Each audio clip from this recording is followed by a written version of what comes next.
উনি শুধু বেগম খালেদা জিয়ার মুক্তির প্রতিজ্ঞাবদ্ধ হওয়ার কারণে উনি 787 দিন শুধু বিএনপির কেন্দ্রীয় কার্যালয়ে অবস্থান করেছিলেন।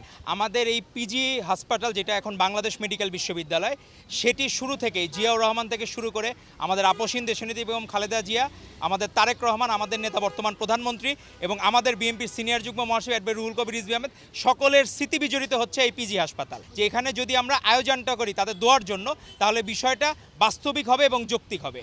আজকে এমন একজন ব্যক্তির আজকে সুস্থতা কামনায় আমরা দোয়ার আয়োজন করেছি।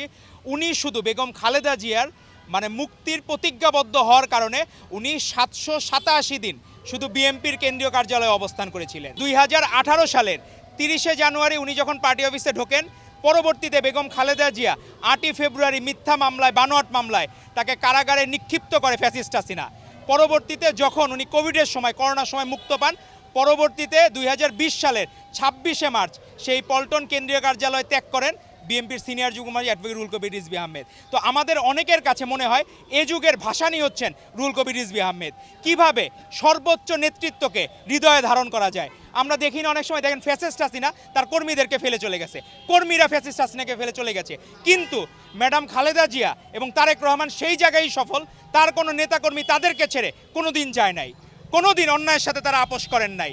এরশাদের বন্দুকের গুলি বিদ্ধ হয়েছিলেন 1984 সালের 22শে ডিসেম্বর অ্যাডভোকেট রুহুল কবির রিজভী আহমেদ, কিন্তু তাকে সেখানে পথরোধ করতে পারে নাই।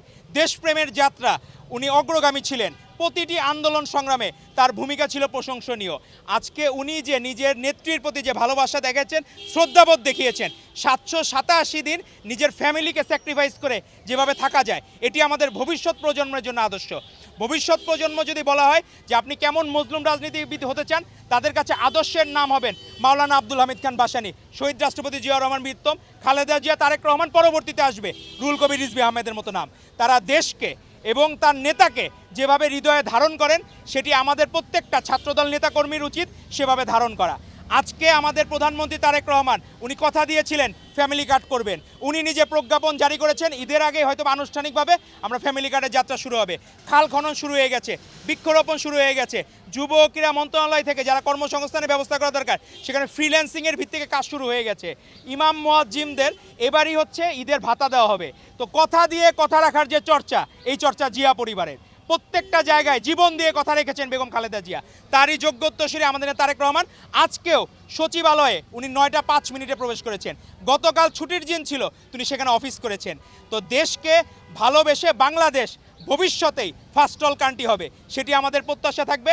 আপনাদের সকলের কাছে আহ্বান থাকবে, আপনাদের মাধ্যমে দেশবাসীর কাছে, আপনারা শহীদ রাষ্ট্রপতি জিয়াউর রহমান বীরত্তম, ম্যাডাম খালেদা জিয়া, আমাদের ভাই মরহুম আরাফাত রহমান কোকো, তাদেরকে যাতে আল্লাহ তাআলা বেহেশত নসিব করেন। এবং তারেক রহমান যে যাত্রা শুরু করেছেন, আপনি দেখেন যে শহীদ মিনারে কোনো দিন দোয়া হয় নাই 53 সালের পর।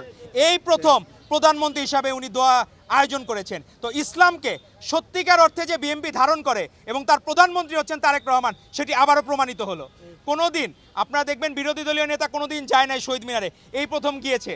তো বিষয়টা আমাদেরকে আমরা স্বাগত জানাই, কিন্তু মুখে মধু অন্তরে বিষ নিয়ে যাতে তারা এই যাতায়াত না করেন। তারা যাতে সত্যিকার অর্থে বাংলাদেশের শহীদদের, ভাষা শহীদদের, মুক্তিযুদ্ধের শহীদদের, 24-এর গণঅভ্যুত্থানের শহীদদের যাতে মন থেকে ধারণ করেন, যেটি ধারণ করছেন আমাদের নেতা তারেক রহমান প্রধানমন্ত্রী।